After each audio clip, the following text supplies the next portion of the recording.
I thought that I would talk about old Gainesville and the big Saturday excursions that were going on in what we call downtown. For my sisters and I, that meant a short walk to the center of town.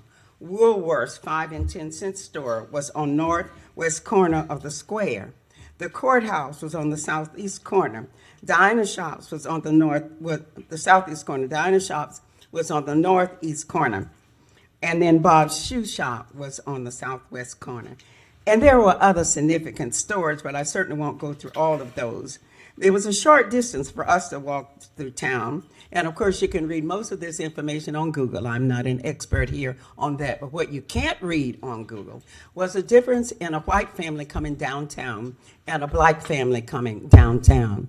The stores were basically the same. Certainly the atmosphere was the same, almost. The weather was the same. But if it rained, and the Greyhound bus station, which was down where Hooters, that block where Hooters used to be, the Greyhound bus station was down there with a spacious, of course, area for white families to wait for the bus and a little dinky place in the back for blacks. So if it rained, you had a refuge if you were from a white family and very little if you from a black family. I bring that up because as we look at the history and we read it on Google, a lot of it is bastardized and the other part is just mistaken or left out.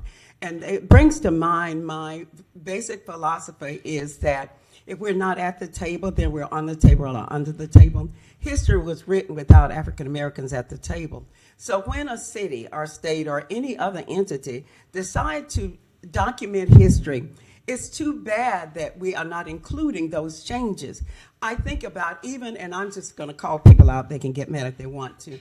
I think about the Gainesville Women's Club and the time when we couldn't go. And now what black women belong to the Gainesville Women's Club when we're now. They did not document when the first African-American woman joined.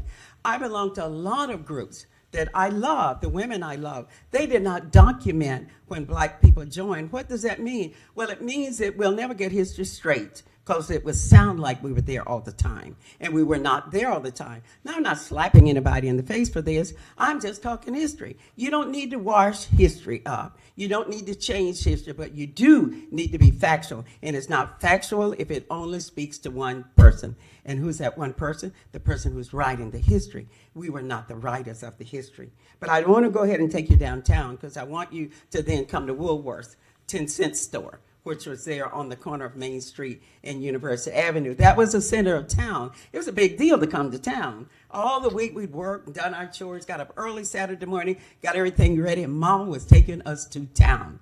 So we could walk to town and see everybody and see our friends and do that. That was exciting. It still was exciting for us as little black girls. So we'd see one store on one corner. We'd go down to Wilson's department store on another corner. We could go in Wilson's and shop.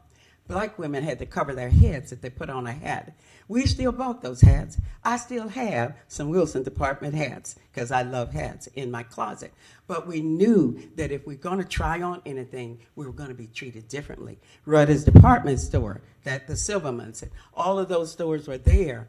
But on what is now First Avenue, that was Union Street.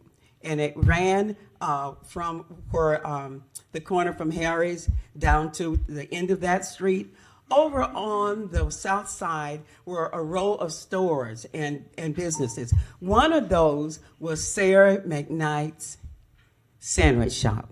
A black woman was downtown. That was unheard of. Across the street was Duval's shoe shop. Those are the only two black businesses down there. Duval was Daphne Duval Williams' husband, the commissioner. Desmond knows that. But I say that because Miss Sarah McKnight was an entrepreneur before her time. She had a place on Fifth Avenue, and they've done a documentary on her called Sarah's Place, where white University of Florida students could come and mix with black musicians, and they made beautiful music. And then Miss Sarah wanted a big bands club in town, so she bought what was then called the Perriman's Building, and she opened up the Cotton Club, which then invited such people on the Chitlin circuit as James Brown, B.B. King, Bo Diddley, and all of those people in. So I just wanted to get a taste of the history. I want you to read it on Google, and then I want you to factor in the missing pieces. And then you need to come to the museum and let me teach you. Because if you're not going to be there to learn it yourself, you can't learn it if you don't know who to learn it from. I want to present myself as a teacher and a lover of history, and I so appreciate you having me here, and I thank you.